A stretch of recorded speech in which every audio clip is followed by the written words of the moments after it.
I'm glad you're fired up. It is one of the holiest, guacamoliest nights of the year. It's Cinco de Mayo, which means what, Guillermo, Cinco de Mayo? It's a holiday, Jimmy. I know it's a holiday, but it commemorates what historical event? Oh, it's the Battle of Puebla. The Battle of Puebla, that's Yes. right.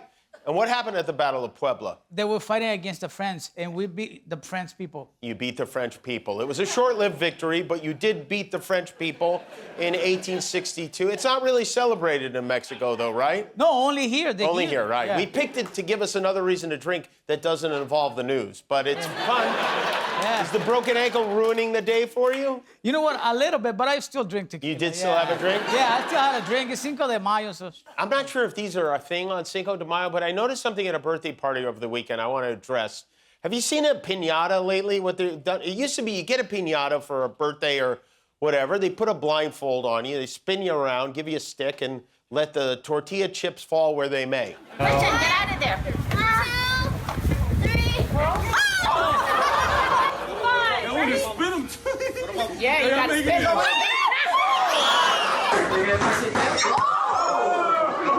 Not nice. All right, go ahead.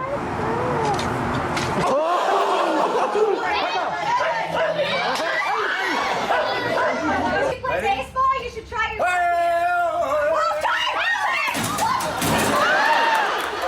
That's how piñata parties are supposed to go. They're supposed to end in chaos and fear. But now, somewhere over the last few years, this has changed. I don't know if the lawyers got involved. I don't know if someone dialed 2222222 or what, but there's a new breed of safety piñata that uses a pull string instead. Which one? The yellow one?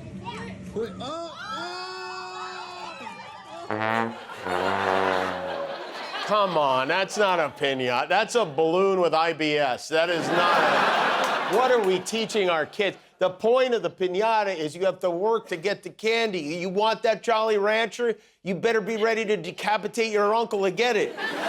You go crazy, you go full Untouchables on a baby donkey, and if some teeth get knocked out, so be it. It's the price you pay. But now we've turned the once proud piñata into an old sweater with a loose thread, and I just think that's very sad. Oh, yes, Donald Trump. I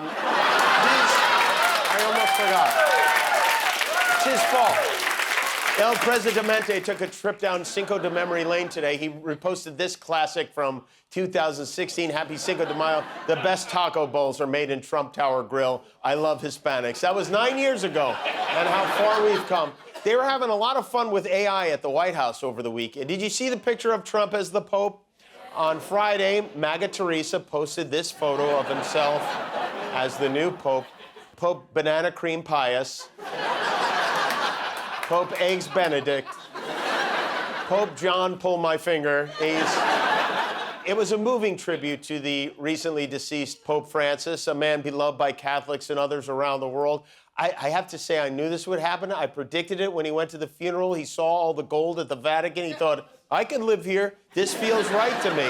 And while it goes without saying that the pseudo-Christian MAGAverse would have lost its collective chocolate pudding had Biden or Obama or any Democrat done this, that was not the reaction for Trump. Instead, it was, oh, he's being funny, loosen up, everybody. Trump, of course, said he has no idea where the image came from and knows nothing about it, even though he posted it on his personal account. And here's the thing.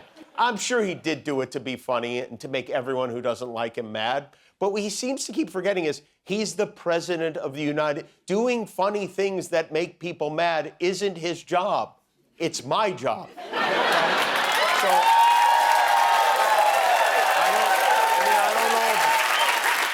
I know he's a deal maker. This is my offer. You stop making fun of the Pope, and I won't tank the world economy, okay? Let's stay in our lane.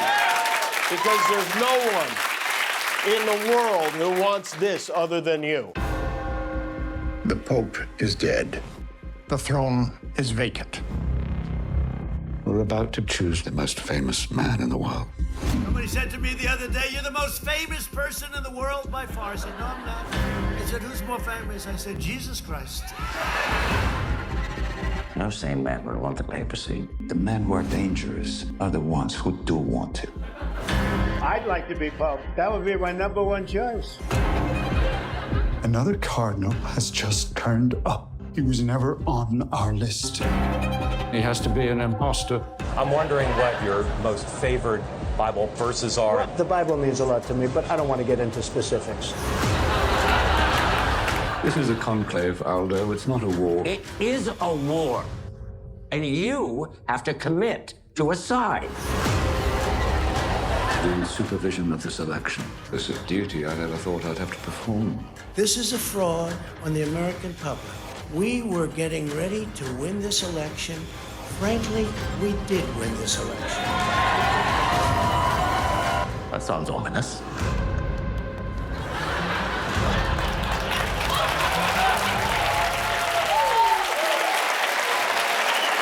Which sign of the apocalypse is that? And somehow that Pope thing was only his second weirdest post of the weekend. Yesterday was Star Wars Day, May the 4th, as in May the 4th be with you. And this is a post from the official White House social media account. You can see obese Juan Kenobi, the Mandalorian, Anakin Skywalker wishing happy May the 4th to all, including the radical left lunatics who are fighting so hard to bring Sith Lords, murderers, drug lords, dangerous prisoners, and well-known MS-13 gang members back into our galaxy. In one weekend, he upset the two most religious groups of people on the planet, Catholics and Star Wars fans. And look at those guns. He probably thinks those are his real arms. They're not, by the way, but this is real. This is a photo from Donald and Melania's wedding. She's the one, she's on the right. But the blockbuster post around these parts today is this missive from last night. Trump's now aiming his wrecking ball at Hollywood. He wrote, "The movie industry in America is dying a very fast death. Other countries are offering all sorts of incentives to draw our filmmakers and studios away from the United States. Hollywood and many other areas within the USA are being devastated. This is a concerted effort by other nations and therefore a national security threat. Therefore, I am authorizing the Department of Commerce, U.S. Trade Representative, to immediately begin the process of instituting a 100% tariff on any and all movies coming into our country that are produced in foreign lands. We want movies made in America again." We do, because I don't care where they're made. I really don't. But I guess, you know what? It's what the late, great Hannibal Lecter would have wanted. Movies. Sonic, the illegal immigrant hedgehog, is a national security threat, and he must be stopped. And this wasn't just another late Sunday night whim for Trump. He said, "I've done some very strong research over the last week," which means he had brunch with John Voight at Mar-a-Lago this weekend. Oh, that's not a joke. That's true. This is where he reportedly got the Tariff the Movies idea from Angelina Jolie's 86-year-old father she won't talk to. What a great idea. Next year, the White Lotus is going to be set at a Hampton Inn. With his poll numbers at an all-time low, Quentin Tarantino has been jamming his face in front of every camera possible lately. He was on Meet the Press yesterday, where host Kristen Welker asked him one of the most basic president questions imaginable. Your Secretary of State says everyone who's here, citizens and non-citizens, deserve due process. Do you agree, Mr. President? I don't know. I'm not a lawyer. I don't know. Don't you need to uphold the Constitution of the United States as president? I don't know.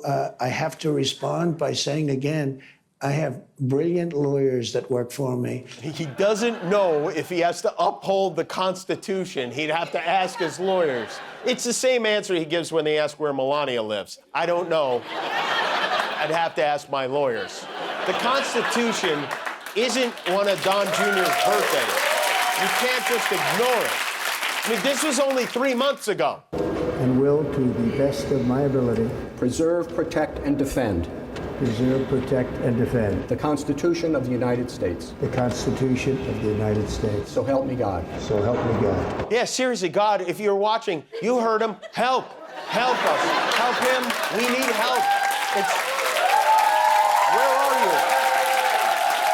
Trump also made it clear in that interview that he takes full responsibility for what's happening with the economy. When does it become the Trump economy?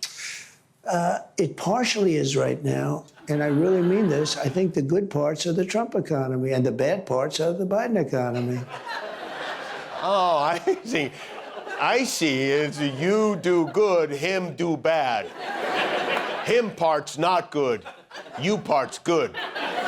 Every interview now is like an episode of Kids Say the Darndest Things. And his messaging about where the economy's headed, it's all over the place. On one hand, he says we're all going to be rich. 2 minutes later, he switches to, you know what, little girls don't need so many dolls. I don't think a beautiful baby girl that's 11 years old needs to have 30 dolls. I think they can have 3 dolls or 4 dolls. They don't need to have 30 dolls. They can have 3. You don't need to have, as I said, 35 dolls. You can have 2, 3, 4. Right, think of them like wives. 2, 3, 4 would be a good number. A billionaire telling kids they need to cut back on dolls. That is some world-class political messaging right there. He's playing 5D chess again. All you need to know about the relationship he has with his daughters and granddaughters is he thinks 11-year-olds still play with dolls. And, of course, none of this would be an issue if that negative Nancy Kristen Welker would ask some nicer questions. Every question is asked in a negative vein. There's a toy company that took a toddler's, whatever. Mr. President. Look, every question you ask says a very negative slant. You should ask some positive things like, sir, it's amazing what you've done with gasoline. It actually is a really good question. I wish she had asked that immediately. I wish that, okay, sir, it's amazing what you've done with gasoline? Is it true you're rubbing it on your face now? It's a shame that the mainstream media has to be so negative. If you want to see how an interview is supposed to be done, look no further than this sit-down between star Fox News reporter Lara Trump, no nepotism there, and Trump's most loyal sex robot, Elon Musk. Now, very famously, there was a story about you when you first came to D.C. that you slept on a couch in your office. This is where the richest man in the world slept. Yeah. Wow. Hold on. J.D. Vance is like, oh, man, that is so hot. Excuse me, I have to... J.D. Vance got a big boost of confidence from Boss Baby during Meet the Press. Trump told Kristen Welker he's not looking at running for a third term, which is good because it's against the law. The president and his many sycophants have been coy about this idea of changing the rules so he could run again. The official Donald Trump store is even selling a 2028 hat. It's still so weird the president sells hats. It's like we put the manager of a Hot Topic in charge of the country. But it's a popular idea. Most of the country wants to see Donald Trump serve another term. We just disagree about where he should be serving it. And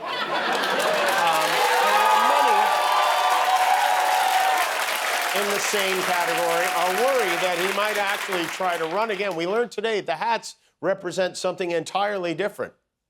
Hey, guys, it's Eric. Guys, it's Eric. Eric Trump. Hey, guys. As you know, my father, Donald Trump, who is my dad, has been making America great. But could America be even more greater? Maybe. And that's why I'm running in 2820 to be president all by myself. My dad and father, Donald J. Trump, taught me to never give up. Did my father give up on me when he left me in the back of a taxi from 1991 to 1993? No, because I eventually made it home and he let me sleep on the floor near his bed. When I'm commander-in-chief like my father, I'm going to make it a law so we have flavors of glue instead of just regular. On day one, I will make cartoons less confusing. I even have a plan to make dimes real big so we stop choking on them. And I will set forth new rules so ice cream trucks do not go faster than my bike. We need to get America back to work building bears at the mall where my father forgot me on Christmas Eve. So when it's 202-8, make sure you vote for me, Eric Trump, just like my father. Let's make America Erica. Okay, bye. Paid for with the jar of buttons Eric had been saving to buy a bunny. He's got my vote. Guillermo, do you know how many subscribers we have on YouTube now? 20 million. That's right, yeah. That's why we're wearing these glasses. Thanks for being a subscriber. If you're not, help us get to 20,000,001.